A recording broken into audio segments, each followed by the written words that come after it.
recevoir un email que l'on jugerait provenir de notre banque, de notre livreur de colis ou encore de l'un de nos contacts, mais qui est en fait une arnaque dont le but est de voler nos données. Ça vous dit quelque chose?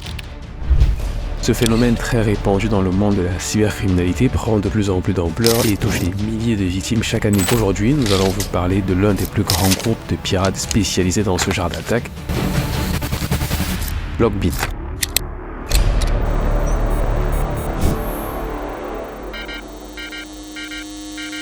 Dans le langage de la cybercriminalité, un ransomware est un type de logiciel malveillant introduit sur un réseau dans le but de chiffrer ou de voler des données et de demander une rançon en échange. Le diminutif de ransom est le software. En français, cela se traduit par rançon logiciel. Vous comprendrez l'abréviation des mots rançon et logiciel. Le principe est plutôt simple. Les hackers se fournissent un accès sur le réseau de leurs victimes au travers de forums malveillants spécialisés dans l'obtention d'accès non autorisés. On appelle ces sites des IAB ou Initial Access Brokers ou grossiers d'accès initial en français. Ce sont également des acteurs majeurs du système de piratage informatique et travaillent de pair avec les hackers utilisant des rançons logiciels. Leur logiciel, une fois introduit dans le réseau de la victime, va trouver tous les espaces disponibles pour implanter un outil qui sera ensuite démarré à distance. Cette attaque est très destructrice car elle peut bloquer non seulement l'ordinateur de la victime, mais également tous les ordinateurs connectés sur le même réseau en même temps. La totalité des informations qui intéressent les ravisseurs est automatiquement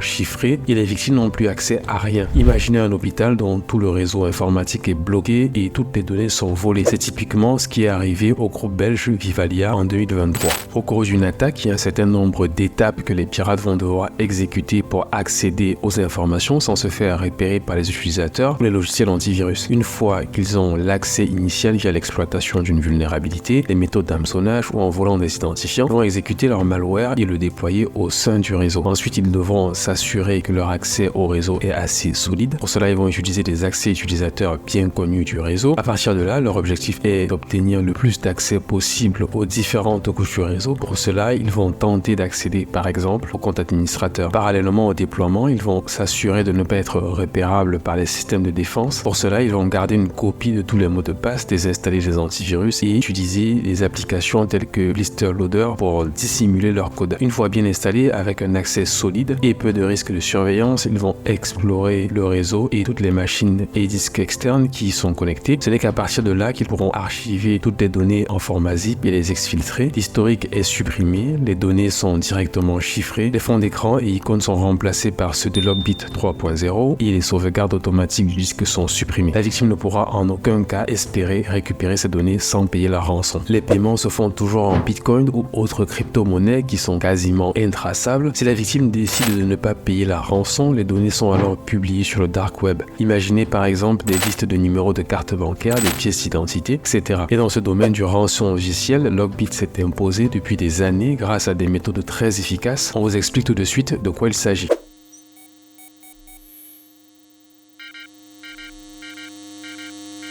Lockbit est une organisation criminelle basée aux Pays-Bas qui regroupe à elle seule plus de 1700 attaques de grande ampleur depuis 2020 seulement aux États-Unis, soit la somme de 91 millions de dollars. En effet, avec le logiciel Lockbit 3.0, ce qui normalement prenait une semaine va maintenant être réalisable en une journée. Ils ont déjà attaqué de grands noms tels que Thales, Continental, TSMC, La Poste, la chaîne de télévision M6, Ubisoft ou encore Aix-Marseille. Le logiciel est compatible sur Windows et Linux et comprend tout un tas d'options telles que des systèmes de communication pour les hackers, un système de négociation publique avec les victimes, etc.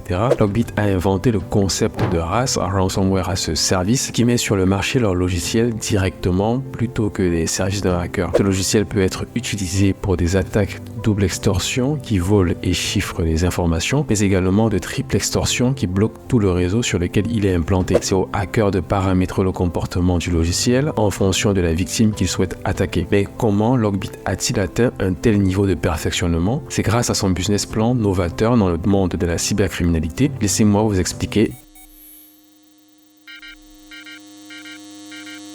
Lockbit n'est pas seulement un logiciel malveillant utilisé par un groupe de hackers, c'est avant tout une organisation très lucrative qui recrute ses membres par système d'affiliation. Il se revendique comme étant basé aux Pays-Bas, apolitique et avec un nombre illimité de hackers au sein de son groupe.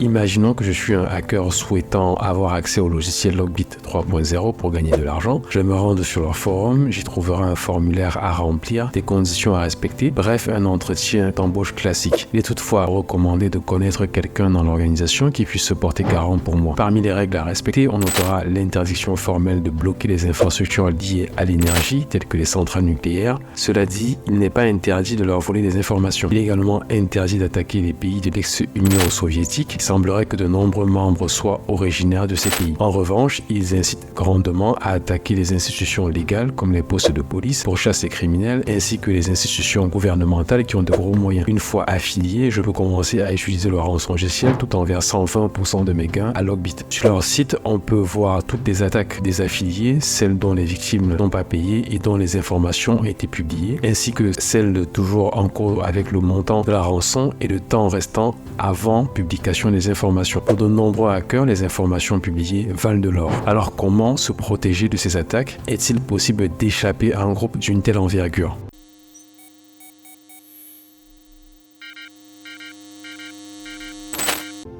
Que ce soit en France ou dans d'autres pays, les autorités de défense ont du mal à faire face à l'expansion du monde de la cybercriminalité. Ils sont impuissants face à des attaques qui font de plus en plus de dégâts. En France, c'est l'ANSSI, l'Agence nationale de sécurité des systèmes d'information, qui est chargée de nous protéger contre ces attaques. Elle recense à elle seule une multiplication par 4 du nombre d'interventions en 2020. Pourtant, toutes les agences de protection comme l'ANSSI, Europol ou encore le FBI ne conseillent pas de payer les rançons, et cela pour plusieurs raisons. Dans un premier temps, une infrastructure dans le réseau a été bloqué n'a aucune certitude de récupérer l'accès à ces appareils même en payant la rançon.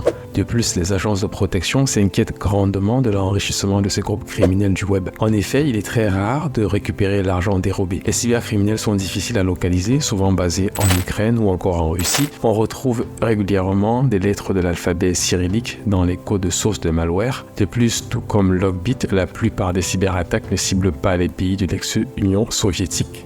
Il est donc très difficile de se protéger de ces attaques. Les autorités de défense telles que le FBI donnent cependant quelques pistes de protection aux entreprises. L'authentification multifacteur pour chaque compte sur le réseau, garder les systèmes d'exploitation et les antivirus à jour, segmenter le réseau afin de limiter les mouvements latéraux des hackers, installer des pare-feux, filtrer les messages pour éviter les risques d'hameçonnage, faire des sauvegardes, sensibiliser les utilisateurs sur les risques d'hameçonnage. Malgré tous leurs atouts face à un système de défense qui tente de se mettre à jour en 2023, une ombre plane au-dessus du groupe Logbit. Leur monopole se perd à cause de querelles au sein même des développeurs.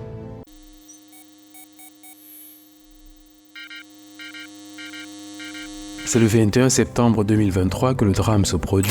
Le logiciel Logbit a fuité sur le web et devient donc accessible à tous. Mais comment cela a-t-il pu se produire? Pour comprendre cela, il faut remercier un homme, John DiMaggio, qui s'est infiltré dans leur réseau. Il relate des conflits entre développeurs à propos d'un défaut sur le logiciel qui l'aurait rendu plus facile à repérer par les autorités. Cette erreur coûtera la somme de $50 000 au groupe et c'est ici que va démarrer le conflit. Le chef du groupe va rendre responsable le développeur pour cette fragilité et lui demandera de payer de sa poche la somme. Ce dernier refusera et décidera de quitter le groupe tout en faisant fuiter le code source de Logbit 3.0. N'importe quel hacker peut désormais se procurer le logiciel et l'utiliser sans avoir à déverser des 20% au groupe. C'est un coup dur pour l'organisation criminelle qui tente de maintenir le cap et ne pas perdre ses affiliés. Cependant, quelques temps plus tard, ce sont des problèmes d'espace de stockage qui mettent à terre le groupe criminel au plus grand plaisir de son concurrent direct, Clop.